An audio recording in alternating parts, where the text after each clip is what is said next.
Marnie, you had a situation that came up in your marriage that could have destroyed your family, and you are willing to share your story. Can you tell us what happened? I'm glad to share my story. I really believe God's call on my life is to share this story of abuse, of addiction, and redemption. I was in my 30s, I was married, had 2 children, and I'm a preacher's daughter. So I grew up in the church. I grew up going to church all the time. I knew what God's Word said. I certainly was a believer, and I was totally immersed and caught in sexual sin. I understand today that what I was struggling with was sex and love addiction, but I had no concept of that at the time. I just knew that I was involved in a very intense affair. It wasn't my first affair. I'd actually had a pattern of affairs since my mid to early teens. And I didn't understand myself, my story, until I was totally broken and just at the end of myself. And I think God brought into my life someone to help me. And she directed me to a Christian counselor, and it began just an amazing journey of healing and hope and redemption. Marnie, that's beautiful. Let me ask, do you think the root of your problems began when you were sexually abused as a child? Yes, I'm certain. I was a wanted child and a loved child, and yet my father, who's a beloved pastor and led countless souls to Christ and has helped so many people, was also himself a very wounded man and a very impaired man, struggled himself with different kinds of sexual issues. I think another really formative event in my life, when I was 3 years old, my mother died. She had colon cancer and died, and my father never remarried. And so that loss and that grief, which we never really addressed as a family, so shaped me. It shaped my view of the world is not a safe place. It shaped my view of God. What kind of God lets mothers of little baby girls die and leave her alone? And then when I was 5 years old, I think the second formative life event happened. And that was that a family friend came into my life. He really became a father figure for me. My father was gone so much with his speaking and his ministry, and I was so lonely. And this man could validate that, sure, you need a father figure, and I'll be a father for you. And he was. And he taught me how to roller skate, and he taught me how to ride a bicycle, and I was already writing, and he was very instrumental in encouraging that. And he sexually abused me from the time I was 5 till I was 20, when I married and left my father's home. And so all those years he was in and out of our lives, and just really a key person in my childhood and adolescence. I never had any idea this was sexual abuse because I loved him, and he said he loved me, and he was kind and gentle with me and attentive. So it was so enormously confusing. I was probably 10 or 11 years old before I realized that some of this activity must be sexual. We never talked about sex in my home. Never, ever. I was the only female in this household of males. I have 2 older brothers and my father, and we did not talk about sex. But finally, by that age, I had some idea of sexual kinds of things. And so the only way I could make sense of that was this must be my fault. And so that shame kept me from telling anyone. I never told anyone what was going on. I think that's so critical, because oftentimes when children are victims of sexual abuse, they tend to hide instead of feeling there's a safe place to go or to share. That's right. And they grow up under this guise of deception, which opens the door to a lot of other issues, doesn't it? That's exactly right.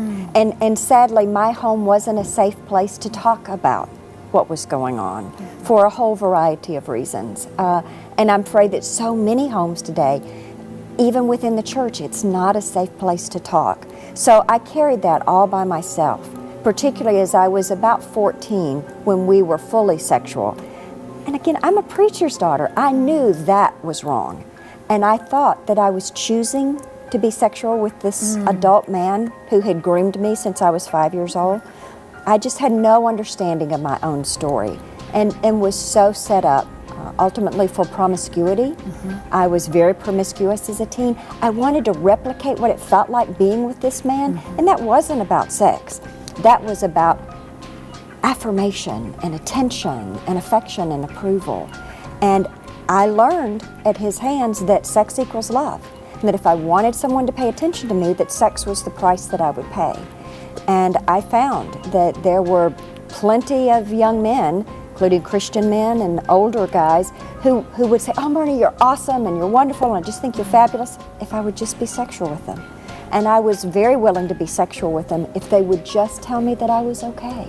So you bought into the lie that Satan really started at a very young age, yes. making that connection between sex and love. That's exactly right. My goodness. That's exactly right. And all of the abandonment that I felt from my mother, from my father, and this perpetrator filled that void. But he filled it with this unhealthy, unholy, satanic, I would say, mix of validation on the one hand, but sexual exploitation on the other. That must have been such a traumatic experience. How did you take that tragedy and start to turn around and walk on a path of healing and wholeness? Well, unfortunately, I didn't for years and years and years. And I thought if I got married, Robin, it would take care of this promiscuity problem. So I met my first husband at Christian College campus, and we came together like heat-seeking missiles, just this whoosh. And I thought, he is the one, and he's going to make me be okay with me. That was just my expectation. And we got married, and I discovered pretty quickly that he couldn't make me be okay with me. He couldn't take away all of my shame and guilt. I had told him about being promiscuous before we met, and in fact, we were sexual before we were married, and I felt shame about that as well. And he was forgiving of those situations, but I still had such unrealistic expectations. And when he couldn't fulfill them, I thought, somehow I have married the wrong person. How did I do this? And I began to cope again ways that I started learning when I was 5, which was I was looking for someone else to validate me. And that so quickly, because I had basically no boundaries, I started to say poor boundaries. I wouldn't have known a boundary if it bit me. and took me down a path of affairs. And I had affairs in that marriage and ultimately lost that marriage. We'd been married about 4 years. We didn't have children. And I just thought, how have I ended up here? I mean, it was the first person in my family to get divorced. And that was so absolutely against anything that God was in God's purpose for his children. And so I felt so much shame for that, that I had failed at that. And I just thought, somehow I'll go on. And within 9 months of divorcing my first husband, I had met and married David. My goodness. David and I now have been married since 1981. So a long, long time. And we have 2 wonderful children together. I'm so grateful for him. Amen. But the problem is I didn't do any work on me. I just thought I've made some bad choices. I've been involved in sin, and I will just do right. Marnie, that's right. Sometimes we just look at the here and now. Yes. And we forget to go back and really find out why the problem's even there in the first place. That's exactly right. So you carried your baggage into the second marriage. I did. In fact, I didn't just carry some baggage. I brought this U-Haul into this relationship. Yes. But I had no understanding of that. I thought that my story, I didn't even know I had a story. This was just my life, you know? And sure, it was tragic that my mother died, so I was aware that that was a bigger deal than most people experience. But all the rest of it, I had no understanding at all. And it almost sounds crazy today, but I find so many women that I work with have no understanding of their story. They don't understand about any sexual exploitation that they've experienced. They don't understand themselves as victims. And so when David and I married, it was a much healthier relationship, and he got me back into the church. I had left the church at that point. I just thought, what good has this done me, you know? And so it was really a calm period, but then a variety of stresses came into our lives. Our children were very small. They were, 3 and 5, and all kinds of things. Like we buried 3 family members in a year.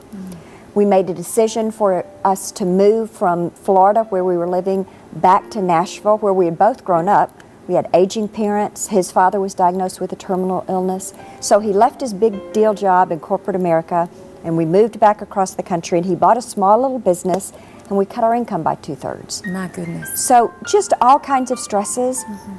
And I reacted by, it just kind of opened up this black hole inside and brought back all of my fears and insecurities and shame. And I expected that David was going to fix all of that again. I fell back into the trap of looking to some man to make me be okay with me. Oh, that is powerful. Looking at some man to make you feel okay inside. That's right. But it didn't work. It didn't work.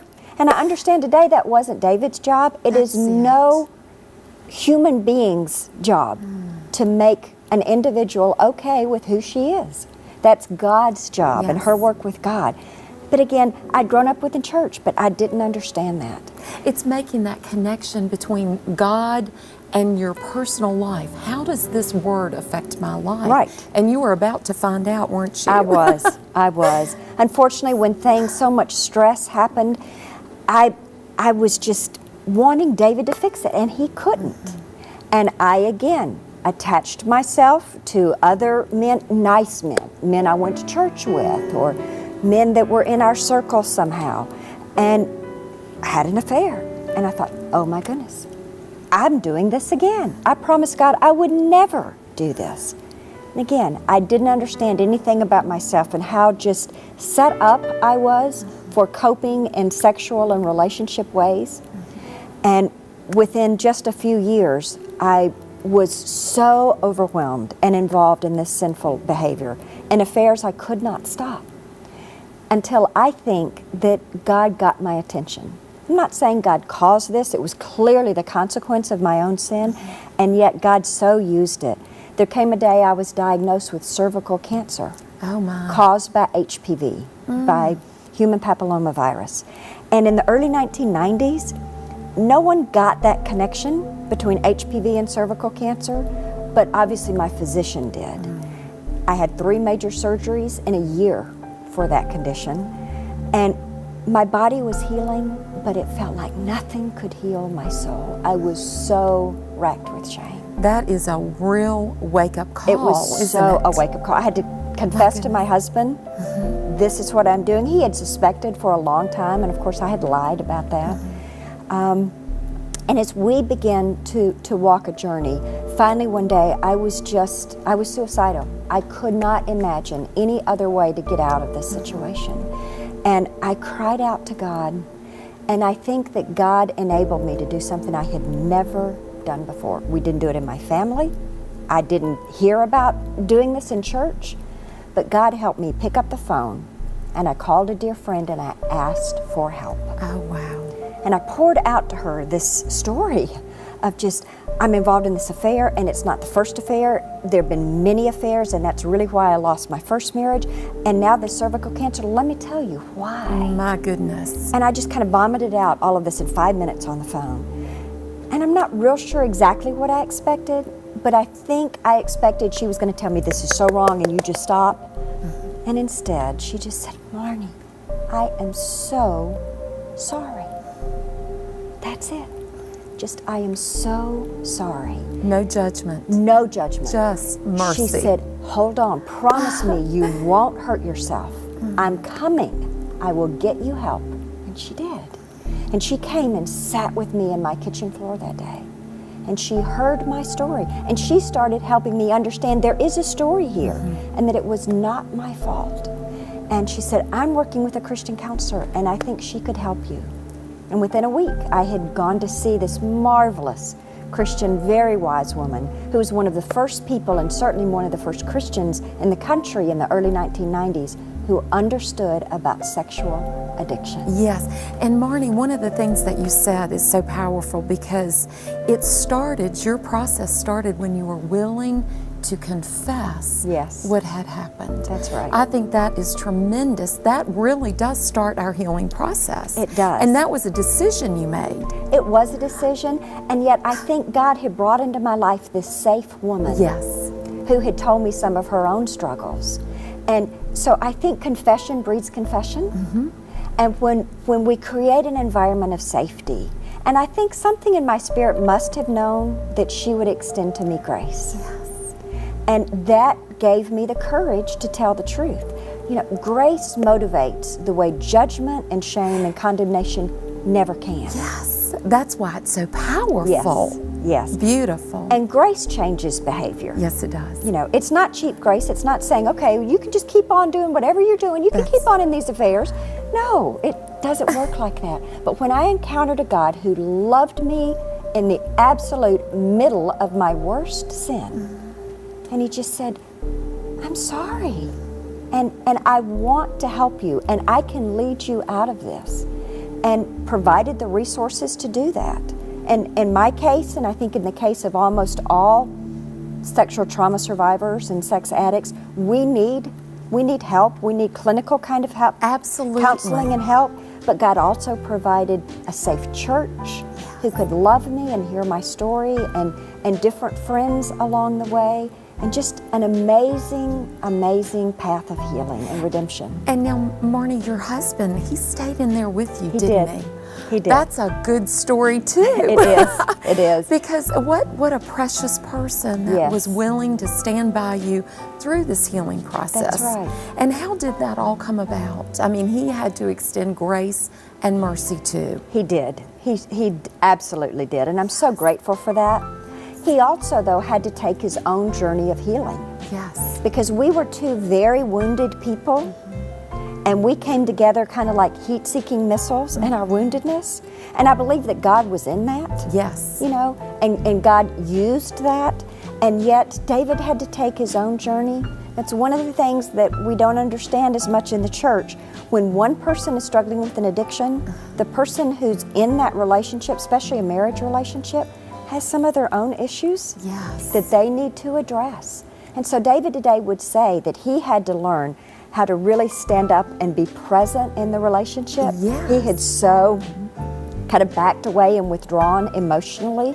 Now, living with me would have depressed an elephant. And he was struggling with depression. He was struggling with such wounds to his self-esteem from having this wife who was going outside our marriage relationship.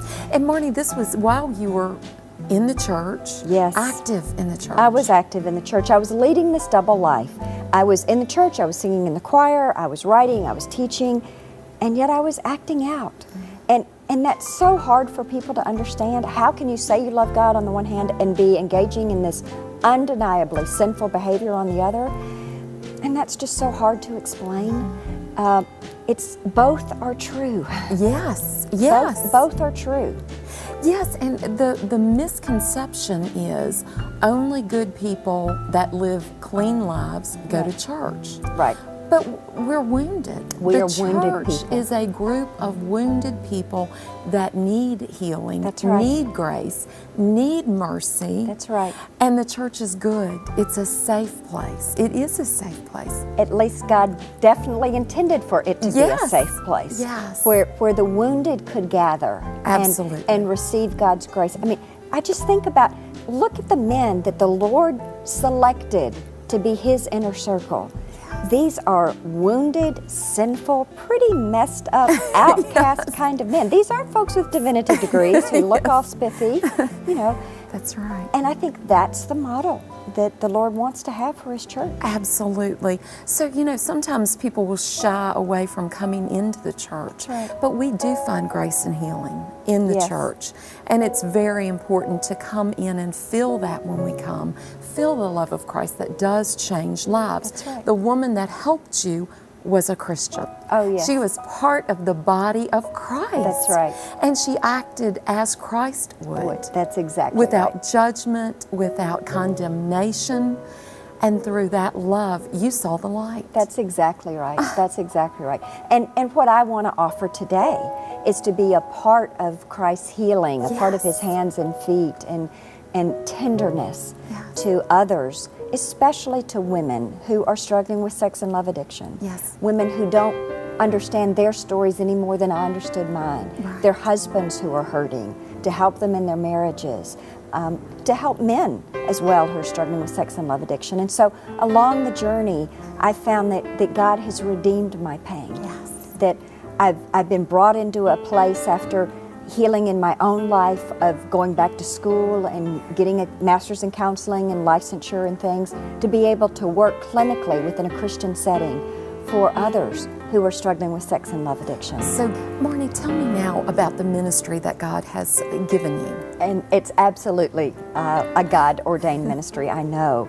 It's called Bethesda Workshops. We're actually based here in Nashville, Tennessee, but it's a national outreach ministry for Christians who are struggling with sexual addiction. So we have a group of Christian counselors who are trained in dealing with addiction and with sexual trauma, and we offer just short-term, 4-day mostly, intensive workshops around sexual addiction. So we have a workshop for male sex addicts, a separate one for female sex addicts, a separate one for partners of addicts, primarily wives, and then for couples. So it's a place where within the church, within a Christian setting, people can come and get absolutely excellent clinical help for this issue. And then I've also written a book about women's struggle with sexual addiction. It's recently been republished in a revised edition by InterVarsity Press. It's called No Stones, Women Redeemed from Sexual Addiction. And of course the title comes from the story of the woman caught in the very act of adultery and brought to Jesus, and the people wanted to stone her. And he says, let he who is without sin cast the first stone. And that's the message of healing and redemption. God took the very thing that Satan tried to destroy you with. Right. That's exactly right. And turned it around, and now you are a tool and an instrument for His glory. That's right. What a victory. Well, it's what Paul promises Yes. in 2 Corinthians. You know, the God of all comfort, who has comforted me with His comfort, so that I may comfort others. That's my mission. That's God's call on my life. That's a powerful ministry and much needed, and that is truly victory. Thank you so much for sharing your story. I'm honored. Thank you.